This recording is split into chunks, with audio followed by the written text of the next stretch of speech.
বাবা খুড়ো, আরে এসো, এই জিনিসগুলো তো নামাতে হবে। কি হয়েছে? এই দেখো বাজার এনেছি। মা, এই বাজারগুলো গুছিয়ে রাখো রান্না করে। তুমি মাকে একটু সাহায্য করে দাও না? আহা গো, কি সুন্দর কথা। সেটা করি সাহায্য করো কেন বাপু? বউ তো আছে, বউকে ডাক না, বউকে বল না একটু কাজ করতে, সাহায্য করতে। আমায় নিয়ে টাটানি কেন? হ্যাঁ রে ধনা, কত কি এনেছে। ও মা, দেখি দেখি কত বাজার। ও মা গো, এ বেগুন, দেখি দেখি কত আলু। হ্যাঁ রে, এসব আসল তো? হ্যাঁ গো ছোট মা, এই সব আসল। এই দেখো কতদিন পর আমাদের বাড়িতে বড় মাছ এসেছে, পুরো পাকা রু। আরে বলিস কি রে গণেশ, আরে বাড়িতে হাড়ি চলছে না, সেই সব পাকা। দেখো পাকা রু, তাই তো। আরে দাঁড়া, এত সব বাজার কে করলো? আমি আমি তো করেছি, সব আমি নিয়ে এসেছি। বলি তোর কাছে তো একটা টাকাও ছিল না, তে এত সব কিনলি করতে কে? টাকা ছিল না, কিন্তু টাকা পাওয়ার তো কথা ছিল। ওই যাত্রা দলে বকেয়া টাকাটা আজ অধিকারী মশাইকে ধরে সব বকে আদায় করে তবে এলুম। ওই টাকা দিয়েই তো বাজার করি। ফের মিছে কথা।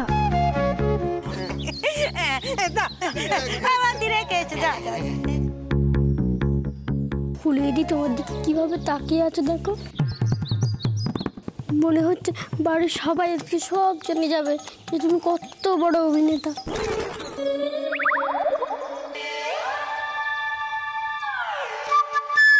কিছু কর না ভাই। করছি। ফুলিদি, ও ফুলিদি, আমাদের একটু জল দেবে? আমাদের না গলা একদম শুকিয়ে গেছে গো। জানতুম, আমি জানতুম। আমার এই দনাই পারবে। সত্যি রে ধনা, তুই এই বাড়ির একেবারে যুগী বড় ছেলে হয়ে উঠেছিস। এখন সবাই দেখুক আমার ধনা কেমন নিজের টাকায় সমস্ত বাজার করে নিয়েছে। বড় মা, আমি কিন্তু বাটাকে চিনিয়ে দিয়েছি মাছটা। বাবা গণেশ আমার কত বড় হয়ে গেল। আরে বড়দা, তাহলে তুই গণেশের মাকে চিঠি লিখে ডাকতে হয়। হ্যাঁ, ডাকো মেজগিন্নি নিজে এসে দেখুক যে তার স্বামী শুধু একা টাকা দেয় না, অন্যও দেয়। আর শোনো, তাকে বলো তার ওই মুখটা যেন একটু বন্ধ রাখে। ও মনে যায়, নিয়ে বললি হলো। কি কোমরে ব্যথা, আমি পারবো না বাবু। করে বলিস মেজ বৌমাকে দিদা তাই।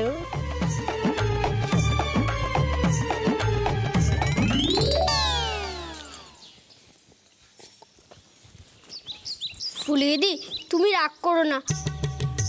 শুধু তোমার পরে বুঝিয়ে বলবে বদ্দা এখন কেন মিথ্যা কথা বললো।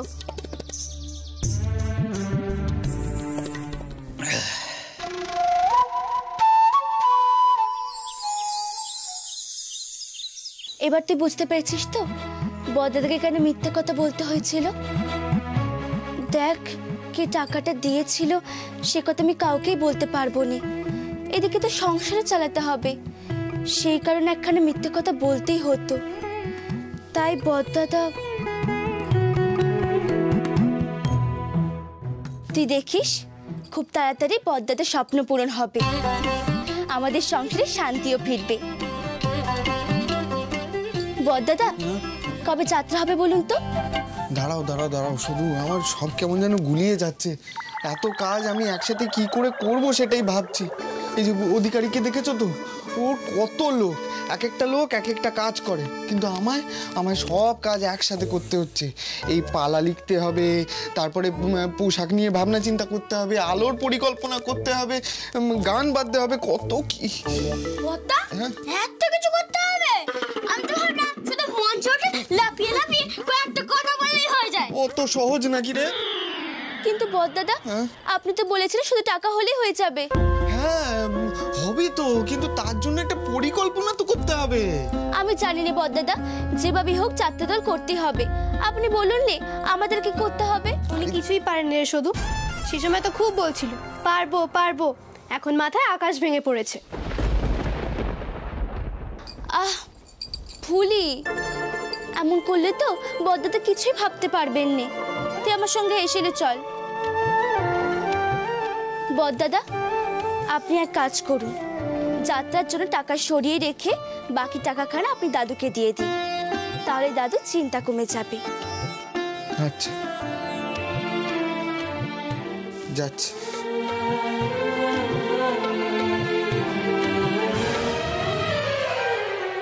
শুধু ফুলিকে তুমি একটু বোঝাও না, এত রাগ করলে চলে বলো তো?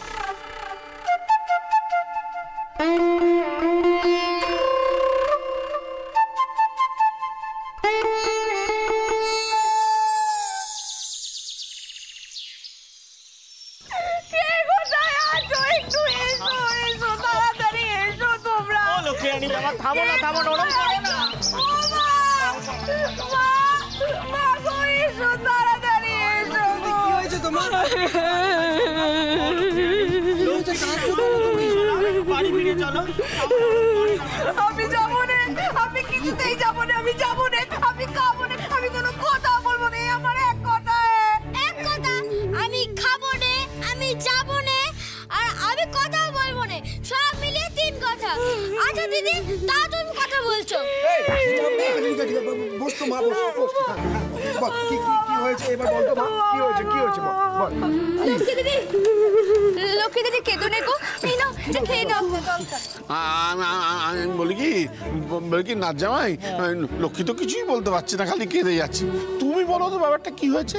আসলে দাদু, আমাদের বাড়িতে জ্যাঠামশাইয়ের জন্মদিন ছিল, ভালো কথা। আর সেই জন্য পাঁঠার মাংস রান্না হয়েছিল। বাহ, পাঠার মাংসটা কি খুব ঝাল ছিল? সেই জন্য দিদি নাকের জলে চোখে চলে করছে। না না, খুব ভালো হয়েছিল, খেতে খুব ভালো হয়েছিল। তো ভালো হয়েছিল, তা কাঁদছিস কেন? আনন্দে। আসলে দাদু, মাংসটা এত ভালো হয়েছিল, জ্যাঠামশাইয়ের জন্য তুলে রাখা নলির হাড়ের মাংস লক্ষ্মী খেয়ে ফেলেছে। সিদ্ধিদাতায় সে কি লক্ষ্মী দিদি, তোমার গলে হাড় আটকে যায়নি তো? সর্বনাশ! দিদি, তুমি সরস পাখিকে প্রণাম করো, সরস পাখি এসে তোমার মুখ থেকে হাড়টা বার করে দেবে। আরে আর খেতে যাবো কেন? ওই নলির হাড়ের মাংস খেয়েছিলাম। ও দাদু, দাদু গো, সেই জন্য আমাকে জেঠু ওই অলক্ষের প্রতিমূর্তি বলেছে। এত বড় কথা? ও নকি, নকি মা, কি বলে বাবা? প্রতিমূর্তি, ওর মানে কি মা? আমি জানবো কি করে? জানিস না তো কাঁদছিস কেন? আরে কিন্তু এটা তো বুঝেছি যে আমাকে খুব বকেছে। আরে দানা, ও দানা বলছি, বললো না প্রতিমূর্তি, ওর মানে কি বাবা? ও মূর্তি টুর্তি এগুলো সব পটুয়াদের ব্যাপার, তো ছোট করে বাড়িতে না নাই ভালো। নাম পণ্ডিত সব। চলো মা, হ্যাঁ বাবা, প্রতিমূর্তি মানে হলো কি, এই ধরো যেমন তুমি এবং মেজ বৌমা একে অপরের প্রতিমূর্তি।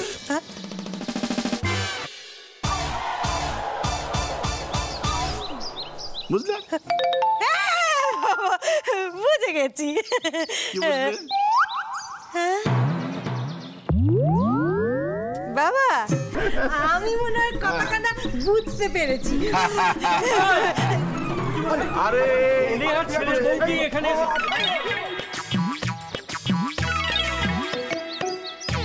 আচ্ছা বেয়ামশাই, কি ব্যাপার বলুন তো বেয়ামশাই? হ্যাঁ, আরে লক্ষ্মী তো আপনার দাদার কাছে মেয়ের মতো, তাই না? তো ওই একটা নলির মাংস খেয়েছে বলে আপনি ওই লক্ষ্মীকে অলক্ষ্যের প্রতিমূর্তি বলছেন?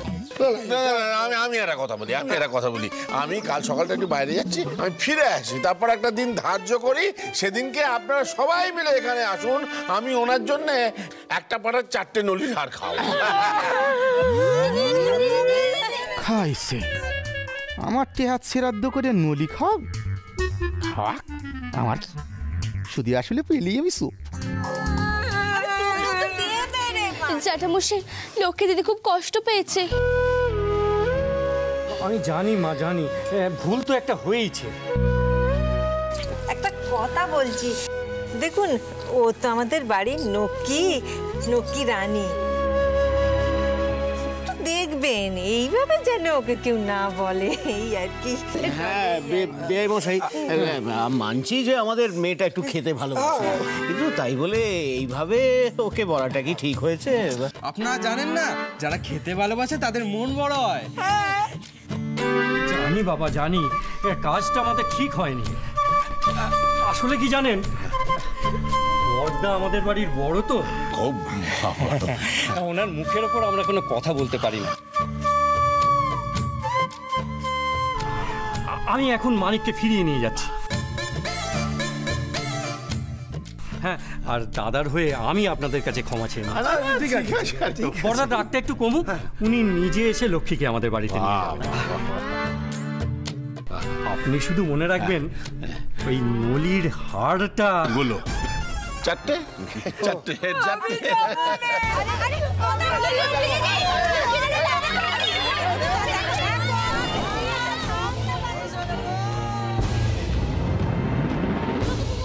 আমি ওই বাড়ি যাবো না, আমি কিছুতেই এই বাড়ি যাবো না, কিছুতেই ওই বাড়ি যাবো না আমি। লক্ষ্মী দিদি, আমি নাকি অলক্ষীর প্রতিমূর্তি। লক্ষ্মী দিদি, অমন করে কেঁদো নে গো, আমার কথাখানা শোনো। তুই বল শুধু, আমি কি কিছুই পারি না? ওমা, কে বলেছে তোমাকে এই কথা? ওই জ্যাঠামশাই বলে, রোজ বলে আমাকে, আমার নাকি কোনোই গুণ নেই, আমার নাকি কোনোই গুণ নেই। সবাই কেন বলতো আমাকে এইভাবে বলে? হ্যাঁ কেন বলে? জ্যাঠামশাই আমায় খাওয়া নিয়ে বলেছে, নিজে দুটোর বেশি নইলে আর খেতে পারে না, আবার বড় বড় কথা খালি বলে নাকি আমি খাওয়া ছাড়া কিছুই পারি না। হ্যাঁ পারি, আমি খেতে পারি, আমি অনেক খেতে পারি। আচ্ছা পুরুষ মানুষকে না আমি খাওয়ায় হারিয়ে যেতে পারি। হ্যাঁ তুই বল শুধু, এটা কি কোনো গুণ না? হ্যাঁ, সে তো বটেই। আছে জ্যাঠামশাইয়ের আমার মতন গুণ আছে? হ্যাঁ পারবে 1 ঘন্টা পর পর আমার মতন খেতে? তুই জানিস শুধু, ওই পুটি আছে না, পুটি দিদির বেতে আমি 8খানা পাটা একা খেয়ে নিয়েছিলাম। হ্যাঁ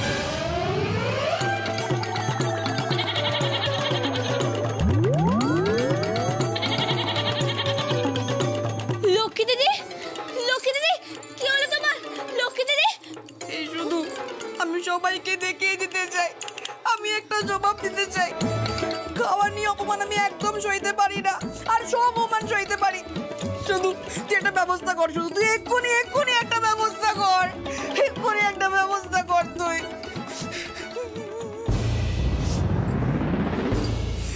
লক্ষ্মী দিদি, তুমি যদি অন্য কিছু করে সবাইকে দেখিয়ে দাও, তুমি খাওয়া ছাড়া অনেক কিছু করতে পারো, করবে? কি করবি তুই আমাকে দিয়ে?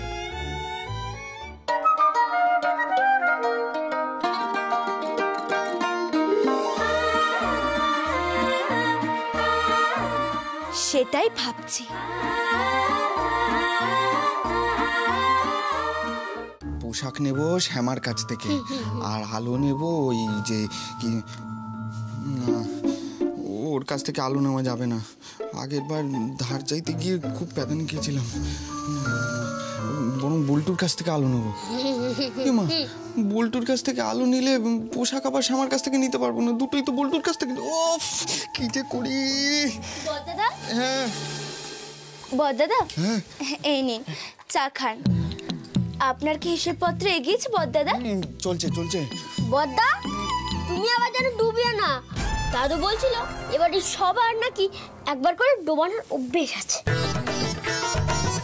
শুধু তুমি গনসাকে না তোমার সঙ্গে নিয়ে যাও, নইলে এবার আমি গুন্ডাদের অভিনয় করবো। আচ্ছা বদ্দা, তুমি আমি বলে দাও না আমি কিসের অভিনয় করব, আমি তাহলে চলে যাব। তুই যাত্রায় তুলসী মঞ্চের তুলসী গাছের অভিনয় করছিস, হয়েছে? তখন থেকে পো ধরে সানাই বাজিয়ে চলে যায়। আচ্ছা শান্তি, বড়দাদা, আমার একখানা আর্জি আছে। হ্যাঁ বলো না, তোমার জন্যই তো সব, বলো। আপনি কি অভিনয়ে লক্ষ্মী দিদিকে নেবেন?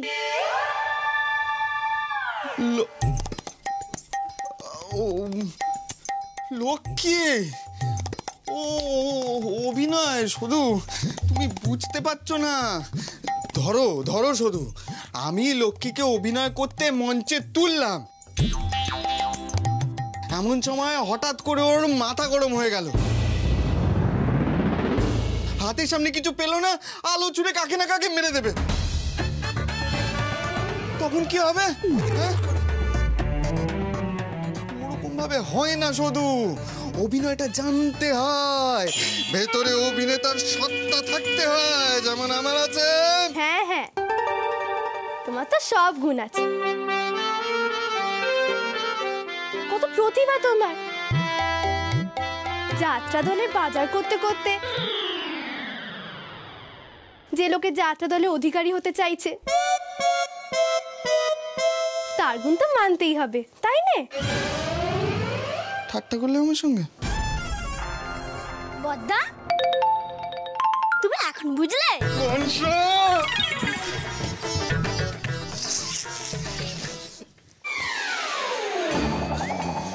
শুধু একজন বাঘা অভিনেত্রী দরকার আমাদের যাত্রায়, যে নায়িকা হবে, কিন্তু কাকে করব আমি বুঝে পাচ্ছি না।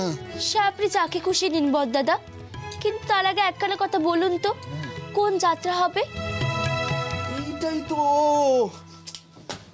এইটা ভাবাই তো আসল কাজ। এমন একটা যাত্রাপালা করতে হবে যাতে ওই মা কালী অপেরার রাগ করো না বধূ একেবারে মাঠে মারা পড়ে। ভাবো ভাবো ভাবো।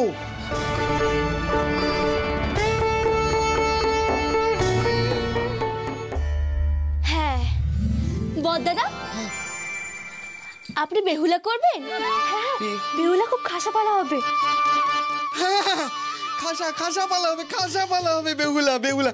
কিন্তু তার জন্য একটা জুৎসই নাম ভাবতে হবে, এমন একটা নাম যা শুনলে গ্রামগঞ্জ থেকে লোকে একবারে ছুটে ছুটে ছুটে ছুটে আসে। বড়দাদা, বলো। আপনি তো অনেক পালাই করেন। হ্যাঁ, ওই আর কি। আপনি একটা দারুণ নাম খুঁজে দিন নে। দারুণ নাম? হ্যাঁ, খুঁজছি খুঁজছি খুঁজছি। পেয়েছি। কি পেয়েছেন? নাম পেয়েছি। কি নাম? বিষের বাসরে বেহুলা। কেমন হয়েছে বলো? খুব ভালো না? শুনুন শুনুন শুনুন, একালের সর্বশ্রেষ্ঠ যাত্রাপালা, 100 রজনী অতিক্রম করা মঞ্চ কামানো যাত্রাপালা, বিষের বাসরে বেহুলা বেহুলা বেহুলা। কি ব্যাপারে বেহুলা বেহুলা করছিস কেন? আরে বাবা, আমার তো খিদে পেয়েছে, খেতে দেওয়ার নাম নেই, মাঝে মধ্যে হাওয়ায় যাস। বড়দাদা, গনসার পরে তুমি ওই পাকা মেয়েটার দলে নাম লিখিয়েছো, আর বেহুলা বেহুলা করে মরছো কেন? আসলে বড়দাদা বেহুলার গল্প বলছিলেন, তাই পাঠ গাওয়ার মতো বলছিলেন। সত্যি?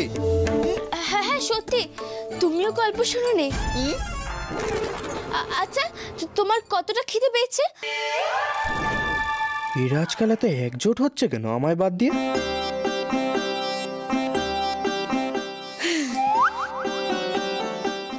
শুধু কি সর্দার হচ্ছে নাকি?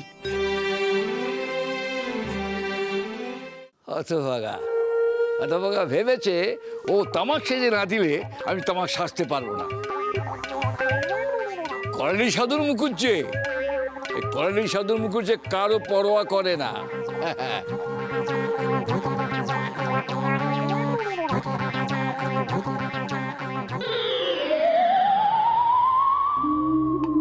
হে কি?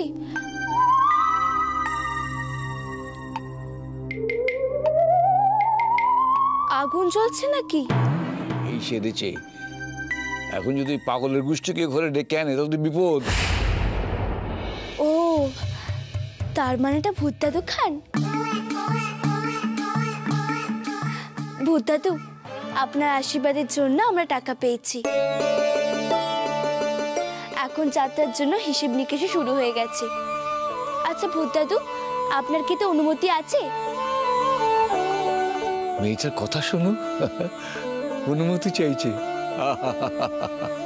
মনটা আমার ভরে গেল রে, ভরে গেল।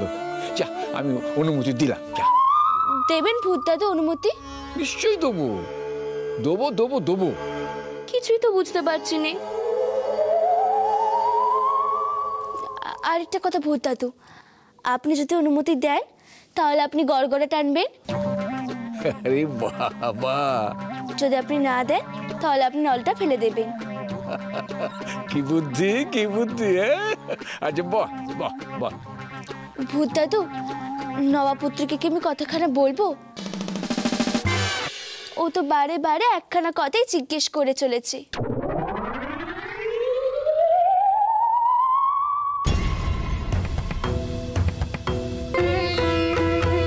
খবরদার না, নাক ফুলিয়ে ঝগড়া করে। ও যদি মায়ের কাছে কানে কানে গিয়ে বলে না, তাহলে আরেকটা বিপদ হবে। শঙ্কর কেন, আমাদের অপকর্ণরাজকেও বলবি না।